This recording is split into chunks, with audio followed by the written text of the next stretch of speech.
Hello दोस्तों, veterans नमस्कार। मैं दीवान सिंह। आज मैं आपको एक ऐसी खुशखबरी बताने जा रहा हूँ कि आप भी कहोगे कि भैया ये तो बिल्ली के भाग्य से छीका टूट रहा है। जिस लाइन ऑफ आर्गूमेंट की मैं बात कर रहा था, हम कोशिश कर रहे थे कि हमारे बैंक पेंशन अपडेशन के जो एड उन तक पहुंचाई जाए, वो ऑटोमेटिक पहुंच गई। आपको पता है 8 और 9 तारीख को LIC पेंशन अपडेशन का लास्ट जजमेंट आने वाला है। लास्ट डेट दे दी है। हमारा तो अभी क्या है, कोई 8-9 तारीख को कहीं 81 नंबर पे, कहीं यहाँ कुछ ऐसा कुछ चला हुआ है। मैंने आपको वीडियो डाला था पहले, और LIC पेंशन अपडेशन की जो आर्गूमेंट, लाइन ऑफ आर्गूमेंट जो निदेश गुप्ता जी ने ली थी, वो वही थी जो मैं आपको बार बार बता रहा था। मैंने सोचा कि भाई निदेश गुप्ता जी जो लाइन ऑफ आर्गूमेंट ले रहे हैं, वही फंड्स की बात कर रहे हैं, पेंशन अपडेशन की बात कर रहे हैं, और रेजिडुअल प्रोविजंस की बात कर रहे हैं, तो ये रेविजन तो हमारे भी हैं। तो मैंने दोनों का कंपैरिजन किया, और कंपैरिजन करने के बाद मैं इस निष्कर्ष पर पहुंचा हूं कि यदि पेंशन अपडेशन LIC का होता है तो 100% पेंशन अपडेशन बैंक का कोई रोक नहीं सकता, कोई पैदा ही नहीं हुआ है। और आपकी लाइन ऑफ आर्गूमेंट निदेश गुप्ता जी ने LIC पेंशन अपडेशन में सामने सुप्रीम कोर्ट के रख दी है। अब मैं बताऊंगा एक एक करके सारी चीजें को लाइन ऑफ आर्गूमेंट कैसे कैसे रखी हुई है। सबसे पहले हम ये देखते हैं कि RBI का पेंशन रेगुलेशन आता है 1990 में किसी प्रकार का पेंशन अपडेशन नहीं है। LIC का पेंशन रेगुलेशन आता है 1993 में से लागू हो जाता है, और बैंकों का रेगुलेशन आता है 1995, यानी LIC का पेंशन रेगुलेशन पहले आया और हमारा बाद में आया। यानी LIC के जो पॉइंट्स हैं पेंशन रेगुलेशन के, सीरियल नंबर लगभग वही हमारे बैंक पेंशन के हैं, रेगुलेशन के हैं। हम एक एक करके देखेंगे। और निदेश गुप्ता जी ने जिस प्रकार से बहस की है, कोई पैदा ही नहीं हुआ कि इस अपडेशन को कोई रोक जाए। अब सबसे पहले तो हम ये देखते हैं कि ये मैंने इधर LIC का पेंशन वो क्या रेगुलेशन के कुछ पॉइंट लगा रखे हैं। LIC, ये तो LIC और ये है बैंक। आप खुद ही समझ करके समझ जाओगे। रेट ऑफ पेंशन चैप्टर 6, इसका चैप्टर रह गया, शायद 6 है 5 है, मुझे पता नहीं बैंक वाला, लेकिन हमें मतलब है इससे अमाउंट ऑफ पेंशन रेगुलेशन 35 से। ये LIC का है और बैंक का भी 35.1 है, और यहां भी 35.1 है। दोनों का एक ही रेगुलेशन का नंबर है। इसका मतलब दोनों ने नकल करके अपने रेगुलेशन बनाए हुए हैं।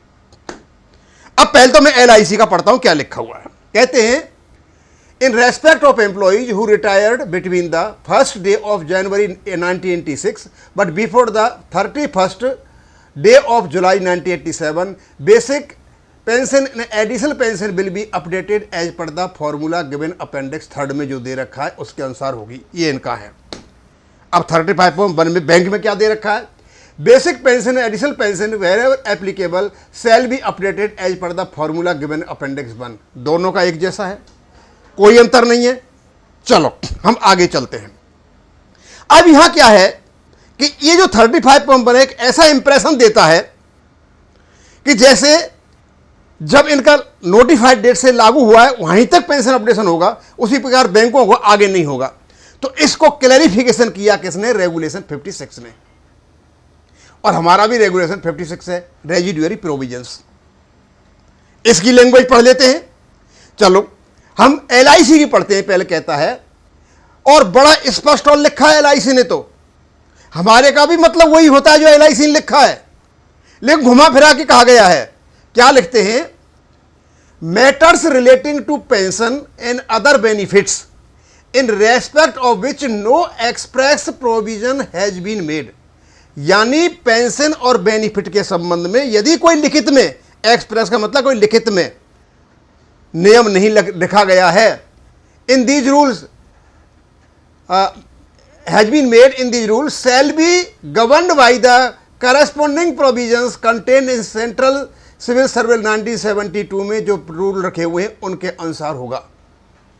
इन्होंने स्पष्ट बोल दिया कि यदि पेंशन और बेनिफिट से संबंधित कोई चीज यहां छूट गई है, रह गई है और नहीं लिखी गई है, यानी किसी रेगुलेशन में नहीं आई है, जैसे इन्होंने पेंशन अपडेशन नहीं लिखा है कि ये जैसे जैसे रिवीजन होगा उसके साथ होगा, तो सीसीएस रूल 1972 का अनुसरण किया जाएगा। अब क्योंकि 1972 रूल्स में भी ये नहीं लिखा हुआ था पेंशन रिवीजन अपडेशन, इनको छोड़ना पड़ गया। ये लिख तो ये भी देते, और ये अमेंडमेंट जब आया सीसीएस रूल 1972 का 21 और 23 में, उस समय लिख दिया गया रेगुलेशन 66 में। तो इसको साइलेंटली रह दिया गया, जो नियम यहां लागू हो रहे हैं वो नियम यहां लागू होंगे, यानी सीसीएस रूल्स के अनुसार सेंट्रल गवर्नमेंट के एम्प्लॉइज का अपडेशन होता है तो अपडेशन यहां भी होगा, इन्होंने स्पष्ट रूप से कह दिया। अब हम देखते हैं बैंकों में क्या लिखा हुआ है। इन केस ऑफ डाउट, यही है मैटर्स रिलेटिंग टू पेंशन, ये एक ही बात है, of application of this rule, यानी इन रूल को जब एप्लीकेशन करोगे और कोई डाउट होता है, रिगार्ड में be had to the corresponding provision of central civil rule 1972 के रूल से उनका सहारा लिया जाएगा।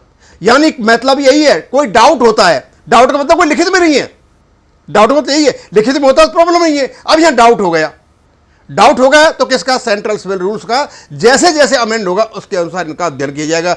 यानी एक ही 56 रेगुलेशन एलआईसी का है और 56 ही बैंक का है। इसका मतलब जब स्मॉल कमेटी ने जब रेगुलेशन बनाए थे, पेंशन रेगुलेशन जब बनाए थे, तो ये एलआईसी के पेंशन रेगुलेशंस और आरबीआई के पेंशन रेगुलेशन का नकल कर रहे थे।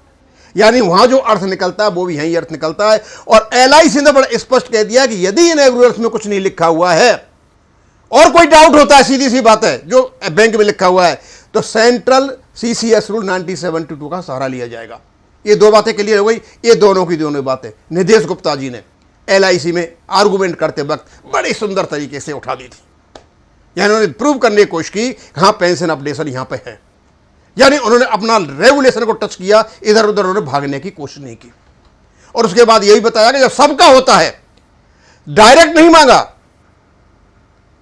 ना आरबीआई के अनुसार मांगा और ना सेंट्रल गवर्नमेंट के, डायरेक्ट नहीं मांगा, यह मांगा कि जब इनका रेगुलेशन है और सबका होता है तो इनका भी अधिकार बनता है। और साथ में एलआईसी के जो सीएमडी और चेयरमैन, उनका जब अपडेशन होता है तो दूसरों का क्यों नहीं होता।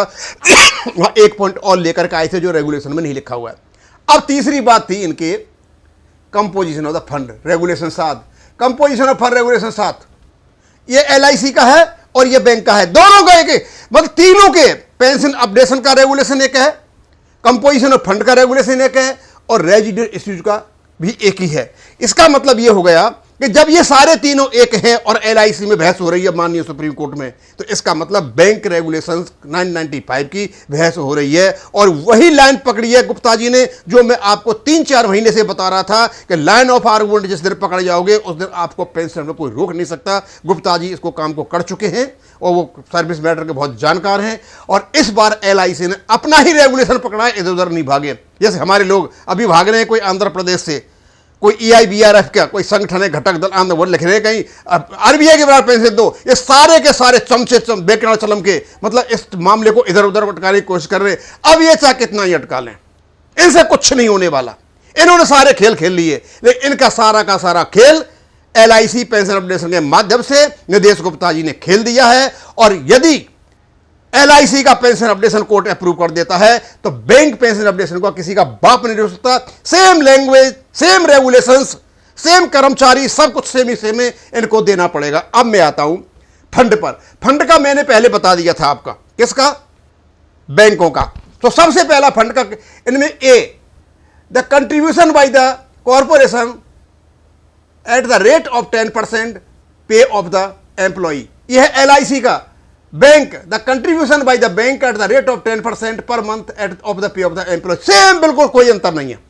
दूसरा, provided that the corporate shall not make any contribution to the account of the provident fund of the employee के उसमें फंड में नहीं करेगा उसको। Next B, the accumulated contribution of corporation to the fund and interest accrued there on up to the date of such transfer, और जब यह पैसा फंड में ट्रांसफर किया जाएगा, जब तक का इंटरेस्ट जो कुछ भी है उसमें आ जाएगा। Accumulated contribution back to the provident fund and interest accrued there on up to the date of the such transfer, बिल्कुल सेम लैंग्वेज है, लैंग्वेज में कोई फर्क नहीं है, यह फंड की भाषा है। तीसरी, the amount consisting of contributions of the corporations along with interest refunded by the employees who had retired before the date of publication of these rules but who opt for the pension in accordance with the rules उनका है उसका the amount consist of contribution of bank with interest by the employee who had retired before the notified date। यहाँ notified date लाई है और यहाँ पर publication date लाई, इतना ही फर्क है बस। और सारा पढ़ लो ऊपर से लेके नीचे तक जो मैंने आपको पहले बता रखे, बिल्कुल सेम। इसमें कहीं नहीं कहा गया है कि किसी प्रकार से LIC के एम्प्लॉय या बैंक के एम्प्लॉय इस पेंशन फंड में कंट्रीब्यूट करेंगे। अब सवाल उठता है कि क्या आपके रेगुलेशन 1995 का आर्गुमेंट नहीं हो गया? बैंक पेंशन अपडेशन का आर्गुमेंट LIC पेंशन अपडेशन के माध्यम से हो चुका है। सेम लैंग्वेज है, सेम रिलीफ है, सेम क्लेम से सब कुछ सेम है, कोई कुछ नहीं कर सकता। यदि इसका अपडेशन होता है LIC का तो आपके अपडेशन को कोई नहीं रुकता। और LIC ने ना तो सेंट्रल गवर्नमेंट पे मांगा है ना RBI पे मांगा है। जिक्र जरूर किया है उन्होंने कि सबको मिलता है तो उनको मिलना चाहिए, लेकिन उन्होंने केवल और केवल अपने रेगुलेशन के सहारे आगे बढ़ने की कोशिश की है। अब मैं ज़्यादा नहीं बताना चाहूँगा क्योंकि सब कुछ एक जैसा है, पहले बहुत बता चुका हूँ, टाइम हो गया है। और मैं तो यही कहूँगा कि आप बहुत भाग्यशाली हो, आपके शायद मेरे विचार से बिल्ली के भाग्य से छीका टूट चुका है।